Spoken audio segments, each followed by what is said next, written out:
Hey guys, tonight we ditch the comfy mattress and swap it for the creaking deck of a voyaging canoe. Yeah, you heard right. Forget GPS. Forget even a rusty compass. Tonight, you're apprenticed to a master navigator of ancient Polynesia. And trust me, staring out at that endless, horizon-swallowing Pacific under a sky bigger than any you've ever seen, your cozy bed might suddenly feel like a very distant memory. So, before you get comfortable, take a moment to like the video and subscribe, but only if you genuinely enjoy what I do here. Seriously, drop a comment below telling me what city you're tuning in from and what time it is there right now. Let's see how far this little bedtime story ripple travels. All right, apprentice, take a deep breath. That salt tang in the air? That's freedom, mixed with a healthy dose of, what am I doing? You're standing on a beach vibrating with energy. Think less serene holiday postcard, more backstage at a rock concert, but with more woven palm fiber and fewer electric guitars. The sand beneath your bare feet is warm, almost humming. Around you, the Moana, a massive, elegant, double-hulled voyaging canoe, not some rickety dugout, is being loaded. Men and women are hauling bundles of dried taro, baskets of sweet potatoes, coconuts, fermented breadfruit paste, poi, acquired taste, let's just say, and carefully wrapped seedlings of vital plants. Water gourds clank, laughter mixes with shouted orders. There's a palpable buzz of anticipation, a sense of stepping off the known edge of the world. You feel a hand clap your shoulder. It's your Tohunga, your navigator teacher. His eyes, crinkled at the corners from squinting at sun and sea, hold centuries of knowledge. "E-ho," he says, his voice low and steady, cutting through the hubbub. "Look well. This is home. Remember its shape against the sky." You turn, imprinting the silhouette of your island, the jagged peaks, the curve of the bay, the specific way the tallest coconut palms lean, onto your mind. It's your last fixed point. Tomorrow, it's just you, the canoe, the ocean, and the sky. Gulp. Now, why would anyone willingly sail into the planet's largest, emptiest bathtub with nothing but sticks and stars? That's the big question, isn't it? Mainstream history tells us the Polynesians originated from Southeast Asia, island hopping across the Pacific over thousands of years, eventually reaching the remotest corners like Hawaii, Rapa Nui, now known as Easter Island, and Aotearoa, now known as New Zealand. It's the greatest exploration saga in human history, dwarfing anything the Europeans did later. But the why?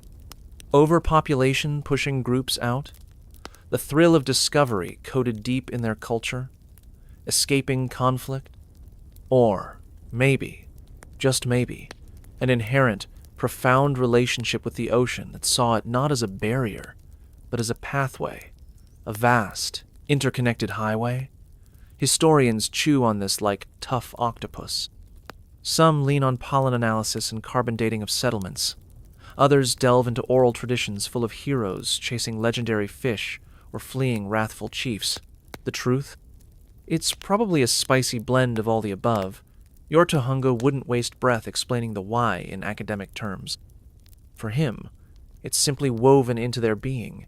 The call of the horizon, the duty to find new lands for the people, the deep spiritual connection to Tangaroa, the ocean god. Here's your first weird but awesome tidbit. Forget fancy shipbuilding. The Moana is held together with love. Well, love and incredibly intricate lashings made from braided coconut fibers sennit. No nails. None. Zero. Zip. Every single plank, every crossbeam joining the two hulls, every mast step, it's all meticulously lashed. Why? Flexibility. Nailed wood shatters in monstrous ocean swells. But lashings? They give. They flex. The canoe breathes with the sea, riding the waves instead of fighting them. It's genius engineering disguised as simple craftsmanship. You watch the master lashings being checked one final time, each not a prayer for strength. And that smell? It's not just salt and sweat. They're smearing the hulls with a mix of, wait for it, turmeric and grated candle nut. Makes the wood water-resistant and supposedly keeps boring worms away. Think of it as ancient, organic boat wax with a vibrant yellow hue, stylish and practical. As the sun dips low, painting the sky in fiery oranges and purples, the energy shifts, the practical bustle quiets, a hush falls. This is where belief meets the brine. The Tohunga gathers the crew near the gently lapping water. Chants begin, deep, resonant, rhythmic. They're invoking protection from ancestors, calling on the gods of the sea, sky, and winds to be merciful, to grant safe passage. Offerings are placed carefully at the water's edge. Choice food, fragrant flowers, perhaps a perfect shell. You feel a shiver that's not from the cooling air. This is mana, spiritual power, thick and tangible. It's a reminder that this voyage isn't just physical, it's a spiritual odyssey governed by sacred laws, tapu. Certain actions are forbidden. Respect for the ocean is paramount. The navigator isn't just reading stars, he's mediating between the human world and the immense, powerful realm of the gods. It's humbling. You glance at the vast, darkening ocean. The confidence of the daylight hours feels smaller. The sheer scale of the undertaking hits you like a wave. They didn't just hope they'd find land. They knew the signs. They trusted their skills and their gods implicitly. Could you muster that kind of faith staring into the abyss? The stars begin pricking through the velvet sky. Torches flicker on the beach, casting long, dancing shadows. The final chants fade. The Tohunga turns, his face solemn in the torchlight. He scans the crew, his gaze lingering on you, the wide-eyed apprentice. He doesn't give a rousing pep talk. Instead, he points towards the black water. Te Moana, he says, the word itself heavy with meaning. She is our path. Respect her. Learn her voice. Sleep now. Dawn calls the wind. The crew disperses for a few final hours of rest on solid ground. You find a spot slightly apart, the sand still warm. You look up at the impossible number of stars, more than you've ever seen. Tomorrow, you leave the map behind. There is no map, just the rhythm of the waves, the song of the wind, the silent language of the stars, and a knowledge passed down through generations that feels both terrifyingly fragile and incredibly powerful. You close your eyes, the scent of salt, turmeric, and crushed flowers mingling in the night air, the rhythmic chant of the sea your lullaby. The vast, trackless ocean awaits, and you're about to sail right into its heart. The pre-dawn chill seeps into your bones long before the first sliver of light stains the eastern sky. That few hours of rest feels like minutes. Sand grits in your eyes, but the low thrum of activity on the beach is impossible to ignore. No gentle wake-up call here. It's time. The Moana is a dark silhouette against the barely there gray, her twin hulls nudging the sand impatiently with each incoming wave. You scramble aboard, the deck surprisingly stable underfoot despite the movement, the woven lashings groaning softly like a living thing. The Tohunga is already at the stern platform, a figure of absolute stillness amidst the controlled chaos of casting off. The scent of damp wood, salt, and that faint turmeric tang is stronger now, mixed with the smell of nervous sweat. Yours, probably. The last bundles are stowed. The final farewells, choked with emotion, are whispered on the beach. Then, with a collective heave and a scraping sigh, the canoe slides free of the sand, caught by the next gentle swell. Just like that, the familiar crunch underfoot is gone, replaced by the liquid lift and fall of the open ocean. Your island, your last fixed point in a world suddenly made of moving water and immense sky, shrinks with terrifying speed. You grip the rail, knuckles white, the immensity of the Pacific unfolding around you like a living, breathing blue desert. Land is officially gone. Panic tries to bubble up. Breathe. Just breathe. You're in the hands of the Tohunga now.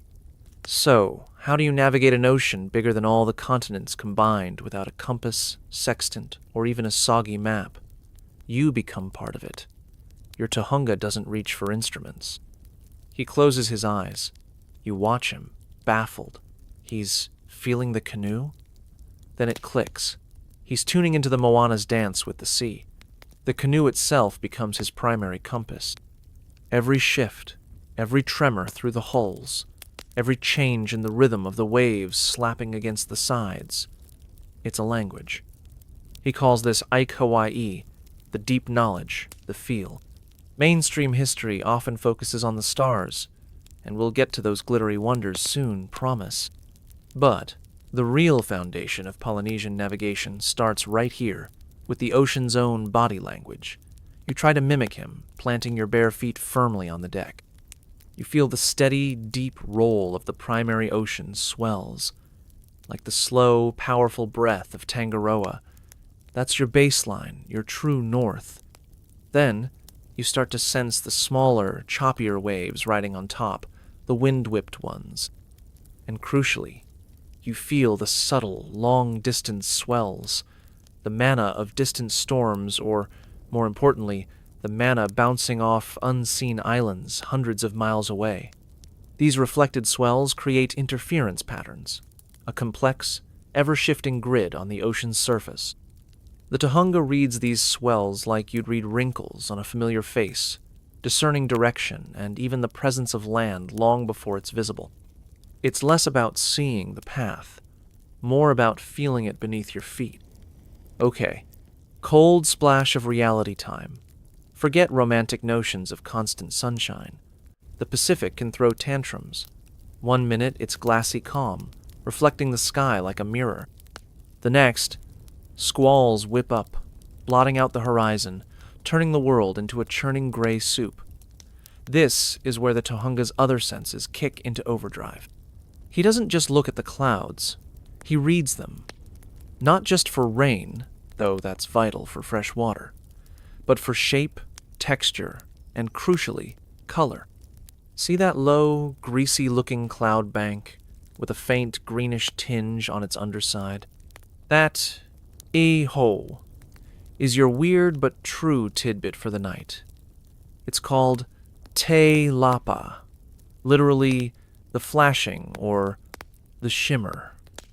It's not lightning, but a subtle, flickering reflection in the cloud base caused by sunlight bouncing off the shallow, light-colored sand and coral lagoons surrounding an island you absolutely cannot see yet. It's like the ocean is sending you a secret, glowing text message saying, "Land this way." Not every navigator claims to see it clearly, and historians and oceanographers still debate the exact science behind it. Is it real, or an optical illusion born of desperate hope? But your Tohunga swears by it. He points towards the suspiciously greenish-gray smudge on the horizon.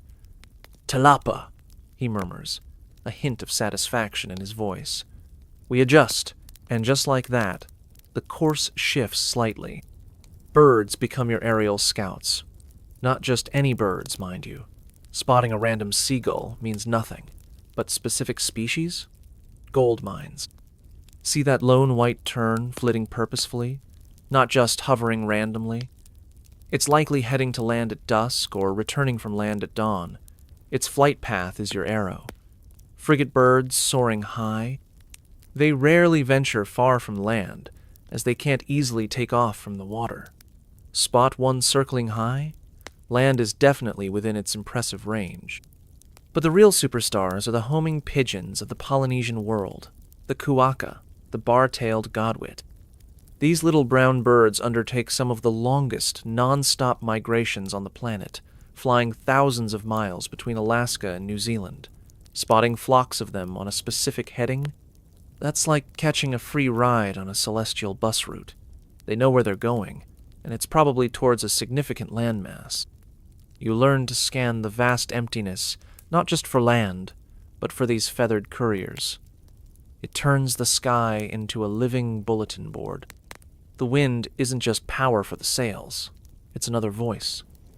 Your tohunga constantly tastes the air, feels its direction and humidity on his skin, even notes subtle shifts in temperature.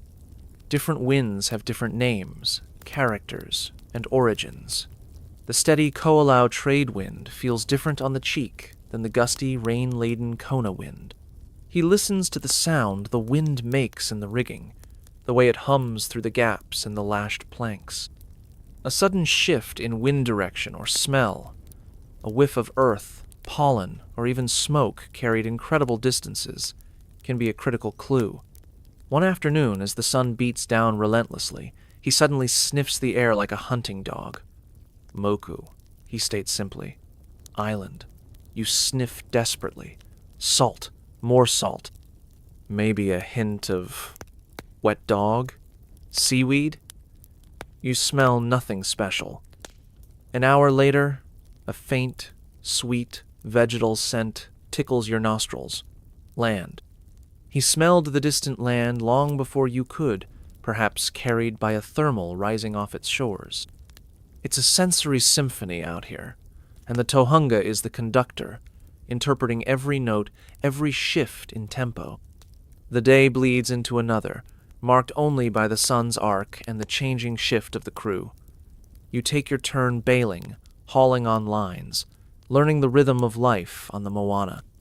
The vastness is both terrifying and strangely calming. You learn to trust the feel of the swells under your feet, to squint at cloud formations with newfound suspicion, to watch birds with the intensity of a hawk. The tohunga rarely gives lectures. His teaching is in the quiet observation, the subtle correction of the steering paddle, the pointing finger towards a specific cloud or bird. It's knowledge absorbed through the pores. As the sun dips low again, painting the endless water in fiery golds and reds, the wind eases. The Moana glides smoothly, the swells long and gentle. You look towards the tohunga. He's gazing west, where the sun is melting into the sea. But he's not looking at the sunset. He's looking past it, waiting. The first stars begin to prickle through the deepening blue overhead. He smiles, a rare, fleeting thing. Na hoku, he says softly. The stars. Now we truly begin. The ocean's daytime whispers are fading. The night sky, vast and brilliant, is about to take center stage. Your feet still feel the ocean's pulse, but your eyes lift instinctively upwards, drawn to the promise of celestial guidance. The last fiery embers of the sunset drown beneath the waves, and darkness doesn't just fall, it erupts. One moment you're squinting at the horizon's afterglow. The next, you're drowning in stars. Not the polite sprinkles you see from your city balcony, but a thick, luminous broth spilled across the velvet dome of the sky. The Milky Way isn't a faint smear. It's a raging river of light, so dense it casts faint, eerie shadows on the deck.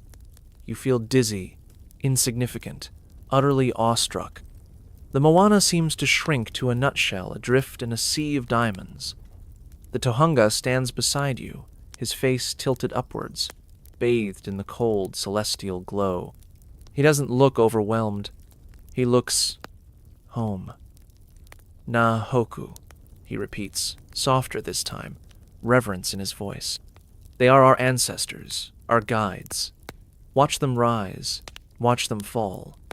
Their paths are the roads we walk. Forget paper charts. Forget even the complex swell patterns you were just starting to feel beneath your feet. This is the master map, etched in light. The tohunga gestures broadly overhead. See the great fish? He asks. You squint, trying to connect the dots. He traces a shape with his finger, a distinct diamond of bright stars with a tail sweeping away. Ai Nui, he names it. The constellation we call Scorpius. Its brilliant red heart, Antares, pulses like a beacon. When its tail touches the eastern sea at dusk, he explains, his voice low and steady, almost blending with the sigh of the waves against the hull. It tells us the season is turning. The winds may shift. He points to another group, a distinctive curve like a giant's hook hanging low in the south. Makali, he says, the Pleiades, or Seven Sisters. Their rising marks the time for planting, for beginning voyages. Mainstream astronomy focuses on precise coordinates, declinations, right ascensions, complex math. The Tohunga, he knows the stories. Each constellation is a character, a fish, a canoe, a god, moving across the celestial stage. Their positions relative to each other, the timing of their rising and setting on the eastern and western horizons. That's how he calibrates his course, not with degrees, but with ancestral narratives woven into the fabric of the night. Now, apprentice, it's time for your brain to stretch. Imagine the sky as a vast dome, rotating slowly around a fixed point. For the Tohunga, this isn't an abstract concept. It's his navigation grid. He doesn't use a physical instrument, but mentally constructs a kapahu wetu, a star compass. Picture this. The canoe is the center. The horizon is a 360-degree circle around you. Specific, bright, guiding stars are known to rise and set at very specific points along this horizon circle at different times of the year, like celestial signposts fixed in place. When the Tohunga says, "Steer towards where Hokulea, Arcturus, rises," he's not pointing vaguely northeast. He's aiming for a precise point on the water's edge, defined by that star's rising path. You learn to identify these key stars: Sirius, blazing low; Vega, climbing high; the Southern Cross, Crux, pivoting around the south celestial pole. By memorizing where each rises and sets relative to the canoe's heading, the Tohunga builds a mental grid, a star roadmap etched onto the inside of his skull. Historians and anthropologists still debate how standardized this mental compass was across different Polynesian groups. Was it universally precise, or more of a regional framework adapted by each master navigator? Either way, it worked. It guided them across thousands of miles. Here's a celestial quirk that'll blow your landlubber mind. Stars don't just rise and set. They slide up and down their rising and setting points throughout the year. Think of it like the sun rising further north in summer and further south in winter, but for every star. Your Tohunga knows this dance intimately. He knows that Hikianalia, Spica, rises directly east only during a specific season. The rest of the time, it's either north or south of that exact point. To navigate accurately over weeks or months at sea, he has to constantly adjust his mental compass for this seasonal drift. He doesn't have an almanac. He has generations of knowledge encoded in chants and stories, telling him exactly where each guiding star should rise or set on any given night of the year. It's a dynamic, living map that requires constant mental recalibration. Miss the drift by a few degrees over 1,000 miles? You sail right past your target island into oblivion. No pressure. But the stars aren't the only players tonight. Look at that fat gibbous moon, spilling a silvery path across the water. The Tohunga watches it closely, not just for its beauty. The moon's phase and position are crucial backup singers in this celestial navigation choir.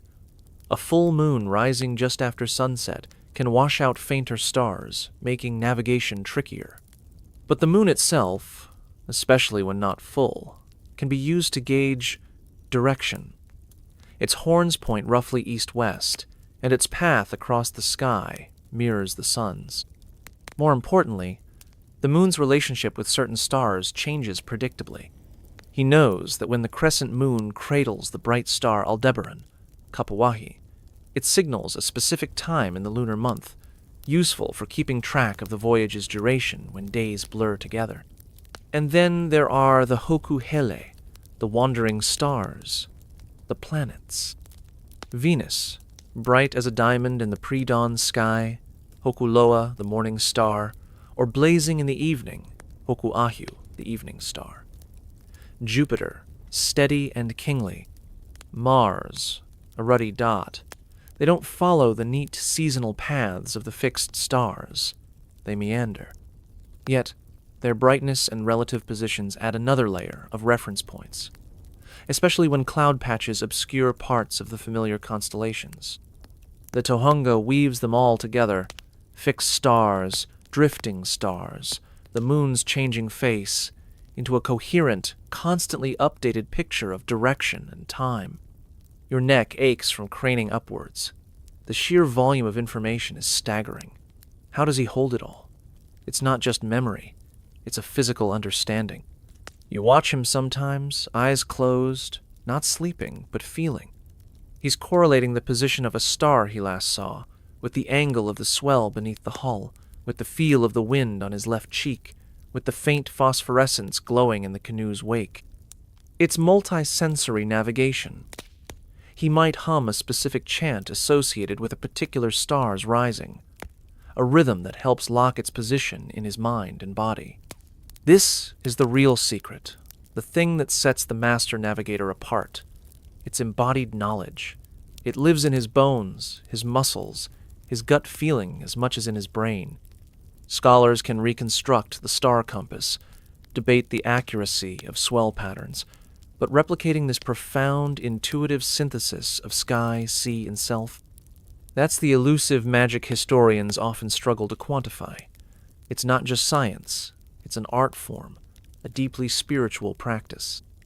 Hours slip by, marked only by the slow wheeling of the heavens. The Southern Cross has pivoted noticeably.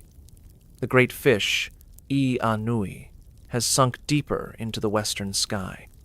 The air grows colder, sharper. You're exhausted, but the beauty is hypnotic. The Tohunga nudges you gently. He points not to a star, but to a patch of darkness near the horizon, where the Milky Way seems to dip into the sea. Teara o te moana, he murmurs, the path of the ocean. It's a specific star-poor lane within the galaxy. A celestial highway, some traditions say, points towards known island groups. Whether it's astronomically accurate or a powerful psychological guide is something modern astronomers still ponder. But for your Tohunga, it's a comforting signpost in the overwhelming stellar sprawl. As the first faint hint of gray begins to dilute the blackness in the east, stealing the fainter stars, he sighs softly. The celestial map is fading, but the knowledge remains, humming within him. He glances at the water, then back at the few stubborn stars still visible. The stars rest, he says. Now, we listen again to the waves and watch the birds. The transition is seamless. Night's glittering guidebook closes, but the ocean's subtle language and the sky's feathered messengers are already taking over the watch. Dawn bleeds across the sky, a slow watercolor wash of pinks and oranges that gradually steals the stars. The air shifts from the sharp, crystalline chill of deep night to a damp, salty coolness. You stretch stiff limbs, every muscle protesting after hours of staring upwards. The transition feels jarring, the intense, almost overwhelming focus of starlight giving way to the softer, more diffuse light of day. But the Tohunga is already moving, his gaze sweeping the horizon, not just for land signs now, but checking the crew. The Moana isn't just a vessel. It's a floating village, a microcosm of society hurtling across the deep blue, and keeping this tiny world functioning, harmonious, and alive for weeks or months. That's a navigation feat all its own. Your first lesson in maritime sociology hits fast. Water. Specifically, the terrifying lack of it. That cool dawn air, deceptively dry. The sun, once it climbs, is a relentless furnace, sucking moisture from skin, lungs, and soul. You learn the sacred ritual of the water gourd. Everyone has their assigned ration, marked by notches carved into the gourd's hard shell. It's not much, a few careful sips at designated times, You see the Tahunga himself taking no more than anyone else. Mainstream history often romanticizes the voyage, but glosses over the brutal reality of resource management. Freshwater was the ultimate currency, more precious than any shell or woven mat. Disputes could erupt over a single stolen mouthful. The solution? Strict tapu and ingrained social protocols. Water collection during rare rain squalls becomes a coordinated frenzy, using sails and any available container. Every drop is communal wealth, fiercely protected. You learn to chew on fibrous roots, or suck on small pebbles to trick your parched mouth into feeling less like sun-baked coral. The constant, low-level thirst becomes a background hum, a stark reminder of your vulnerability. The rhythm of the day settles into a pattern dictated by necessity and the sun. Watches are rotated, steering, bailing, sail trimming, scanning the horizons. Sleep is snatched in shifts on the hard deck, often under a scrap of woven mat for shade. Food is monotonous but vital. Chewy dried taro, bland poi, occasional slivers of salted fish or seabird caught along the way. Here's where the social fabric gets tested. Imagine being crammed on this canoe with the same 20-odd people, day after endless day. Tempers fray, fatigue breeds irritability. Someone's snoring becomes a capital offense. How do they stop this floating microcosm from imploding? It's not just about the navigator's skill. It's about the kahuna, the leader, often distinct from the tahunga, who manages the crew, enforces the tapu, settles petty squabbles, and maintains morale. He's part captain, part priest, part therapist. You witness a minor flare-up between two younger crewmen over a misplaced fishhook. The kahuna steps in, not with shouting, but with a quiet word, a reminder of shared purpose, perhaps invoking the ancestors watching over them. The dispute dissolves as quickly as it arose.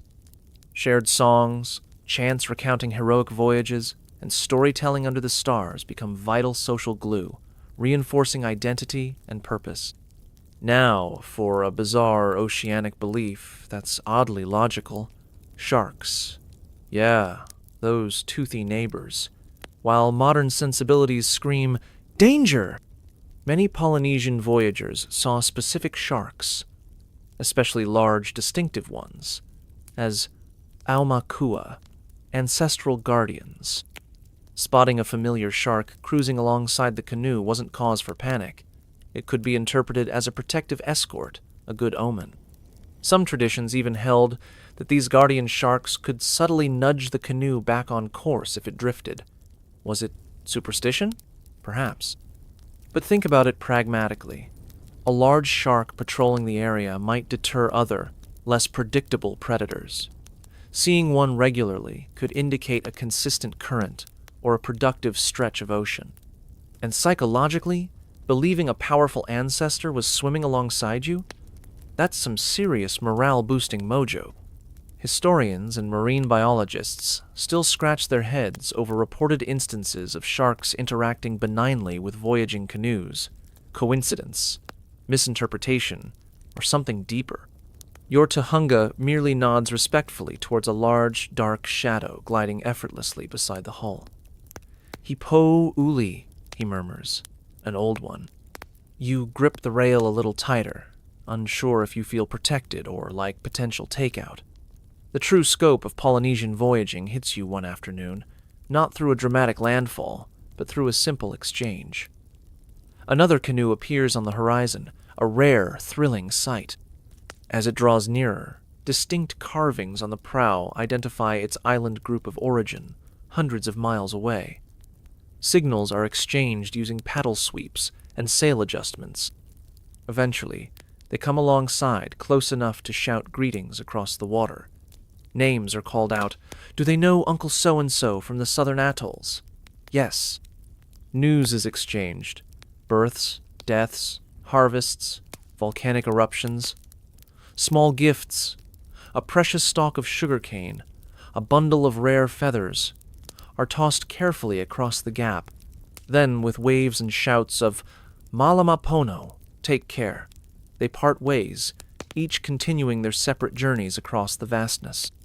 This, you realize, wasn't just exploration. It was a vast, active, intentional network. These chance encounters weren't accidents. They were facilitated by shared knowledge of currents, seasons, and sailing directions passed down through chants and stories. Islands weren't isolated dots. They were interconnected nodes in a vast oceanic web. Mainstream narratives often focus on the discovery of new lands, but equally important was the constant maintenance of connections across known ones, carrying people, goods, ideas, and genes across thousands of miles. It was a blue continent long before Europeans drew their maps. But the ocean isn't always kind. Days blur into weeks, landfall remains elusive. The initial excitement hardens into weary endurance. Doubts creep in, cold and insidious, like sea fog. Is the Tohunga truly certain? Did he misread the stars? Did a storm push them unknowingly off course? You see it in the slumped shoulders of the crew, the longer silences. This is where faith collides with fatigue. The Tohunga feels it too. He spends longer hours alone on the stern platform, eyes scanning the empty horizon, fingers unconsciously tracing patterns on the worn wood, perhaps mentally retracing their celestial path. He consults the subtle swell patterns again, tastes the wind with renewed intensity. He might quietly perform small personal rituals, whispering chants only the waves can hear. The immense pressure rests on him alone. Finding land isn't just about survival, it's about vindicating generations of knowledge, fulfilling his sacred duty. You see the weight in the set of his jaw. When a crew member finally voices the unspoken fear, "Tohunga, have we missed it?"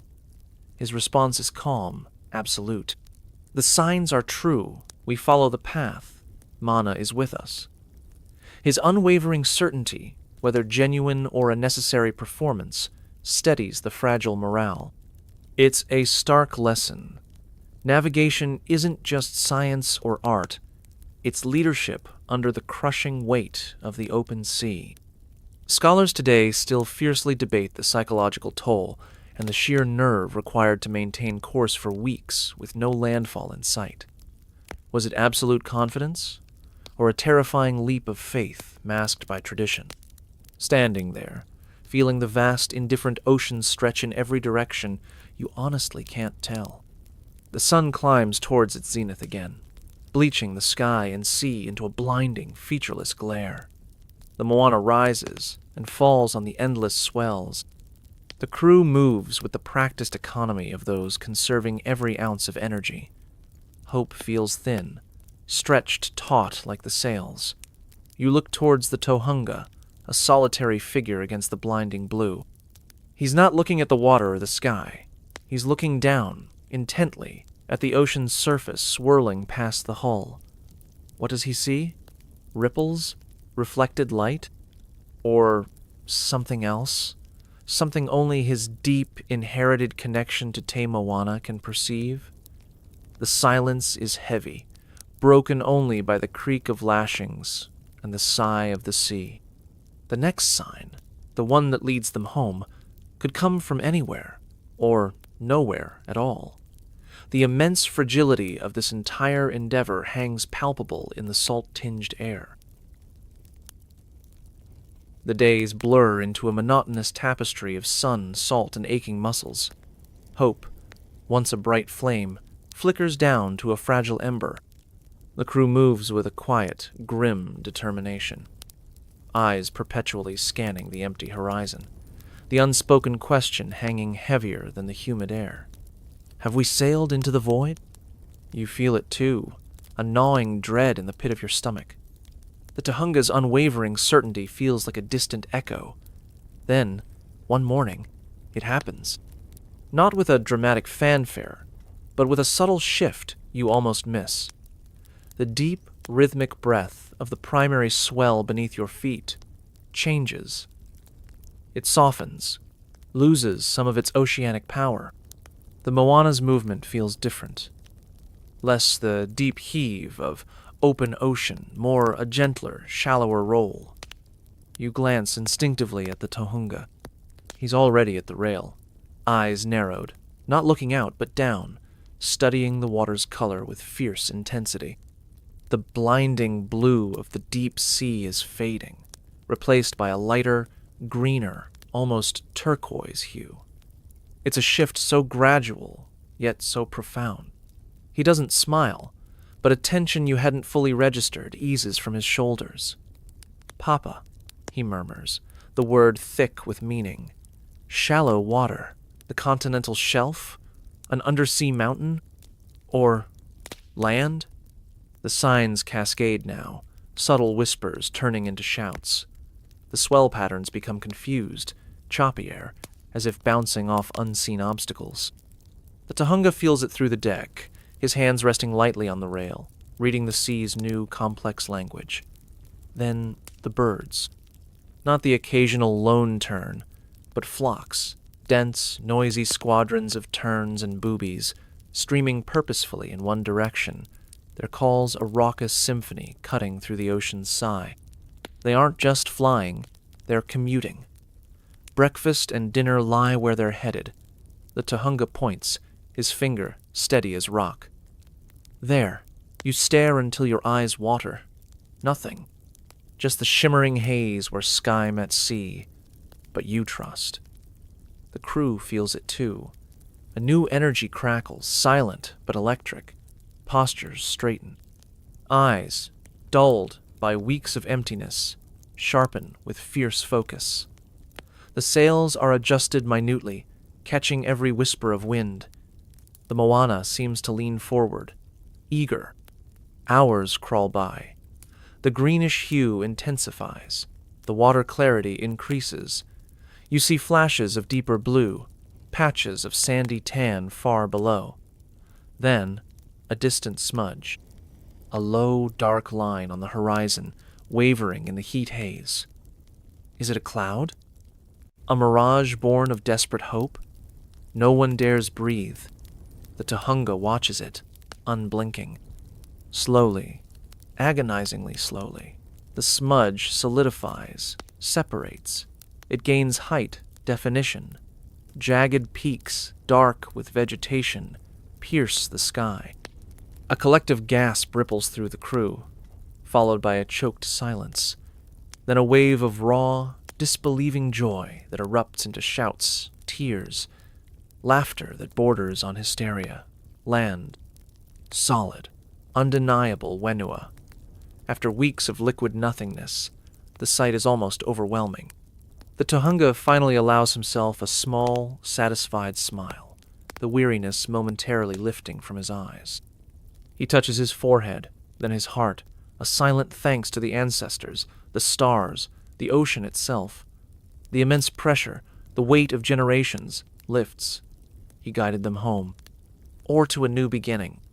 This moment, this profound reconnection, feels like the culmination of everything. But history, like the ocean, has deeper currents and unexpected tides. The arrival of Europeans, with their tall ships, iron, guns, and crucifixes, wasn't just a meeting. It was a tsunami. Mainstream history charts the familiar tragedies, disease, displacement, cultural suppression. But for the art of wayfinding, the impact was near fatal. European navigational tools, compasses, sextants, chronometers, charts, were undeniably effective and easier to learn than a lifetime of absorbing stars, swells, and bird behavior. Colonial powers actively discouraged traditional practices, seeing them as primitive superstitions hindering progress and conversion. Missionaries, often well-meaning but blinded by their own certainty, condemned the chants, the star lore, the deep spiritual connection as pagan idolatry. The knowledge, painstakingly passed down orally for millennia, wasn't just neglected, it was actively suppressed, severed. The intricate mental star compasses faded. The subtle language of the swells grew silent to younger ears. The Tohunga, once revered as the most vital member of society, found his role obsolete, his knowledge mocked. Within a few generations, the once unbroken chain of master navigators snapped. The vast Pacific, once a connected highway navigated with breathtaking skill, became fragmented again, its ancient pathways forgotten. The stars still shone, the swells still rolled, but the ones who could truly speak their language dwindled to silence. It wasn't just technology replacing tradition. It was a cultural amnesia forced upon an ocean people. Here's a poignant, lesser-known casualty. The Aha Aina, the sacred feasts held before voyages. These weren't just parties. They were critical knowledge, transfer events. Elders would recount star paths, swell patterns for specific routes, bird behaviors, using food laid out in intricate patterns on woven mats as teaching aids. Taro root represented an island. Banana leaves showed currents. Fish pointed the way. Suppressing these feasts wasn't just banning a ritual. It was dismantling a vital, hands-on classroom. Historians still argue fiercely. Was this knowledge loss an inevitable consequence of progress, or a deliberate act of cultural erasure to assert control? The heartbreaking reality is that by the early 20th century, true open ocean wayfinding using only traditional methods was believed extinct. The Pacific's children had forgotten how to navigate their own mother's pathways. But stars, even when hidden by clouds, don't vanish. They wait. In the 1970s, a spark ignited. Fueled by burgeoning cultural pride and a deep sense of loss, a movement began, spearheaded by visionaries across Polynesia. Their audacious goal? Not just study the past, but revive it. To rebuild the great voyaging canoes, waka, va, wa, using ancient techniques, no nails, only sacred lashings. And crucially, to find the last fragments of navigational knowledge before they vanished entirely. They sought out the few elderly men and women who held whispers of the old ways, often tucked away in remote valleys, their knowledge dismissed as folklore by a modernizing world. One name became legend, Mau Piai Lug, a master navigator from the tiny Micronesian atoll of Satawal, where the star paths had never been fully broken. He was a living bridge to the past. When the newly built Hokulea, a replica of an ancient double-hulled canoe, was ready in Hawaii, it was Mao who agreed to guide her on her maiden voyage to Tahiti in 1976, using only traditional methods. No compass, no sextant, no engine. Just the stars, the swells, the birds, and the immense inherited knowledge in his bones. You stand on a different shore now, centuries removed from that first departure, but the feeling is eerily familiar. Another voyaging canoe, perhaps the Hokula herself, is being prepared. The air thrums with the same potent mix of anticipation and reverence you felt long ago. But this time, it's laced with something else. A fierce determination, a reclaiming. You see young faces, Polynesian men and women, their eyes bright with purpose, learning the old chants, practicing star sights, feeling the swell patterns. They are apprentices again, but their teachers are elders who themselves learned from fragments and from masters like Mao. Its knowledge painstakingly reassembled, like a priceless vase glued back together, shard by precious shard. The Tohunga guiding this voyage isn't an isolated figure from a lost age. He's part of a growing renaissance. The voyage isn't just about reaching an island. It's about reclaiming an identity, proving the ancestors' wisdom wasn't myth, but sophisticated science and profound spirituality intertwined. As the canoe slips its moorings and heads for the open sea, powered by wind and ancestral memory, you watch it go. The sails catch the sun, gleaming like a promise against the vast blue. The ancient stars, the whispering waves, the guiding birds, they are ready. The forgotten art hasn't just been remembered. It's been reborn, a vital pulse once again beating in the heart of the Pacific. So here we are, drifting, not on the open ocean anymore, but on the quiet sea of your own slowing thoughts. Feel the gentle rise and fall of your breath, like the Moana riding those last soft swells nearing the shore. The sharp salt tang fades, replaced by the familiar, comforting scent of your own space. Maybe laundry detergent on a pillow, or dust motes dancing in the moonlight filtering through a curtain.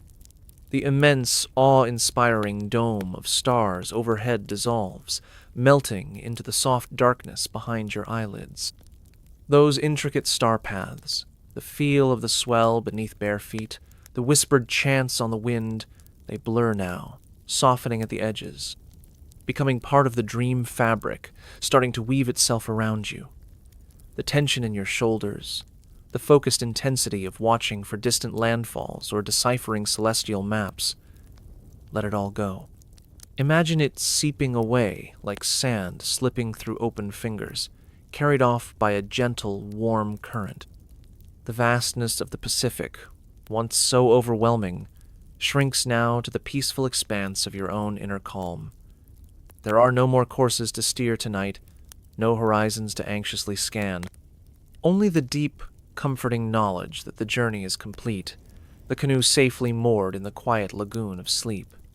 The voices of the tohunga, the crew, the wind itself, they murmur now as distant echoes, soothing whispers that blend seamlessly with the rhythm of your own slowing heartbeat.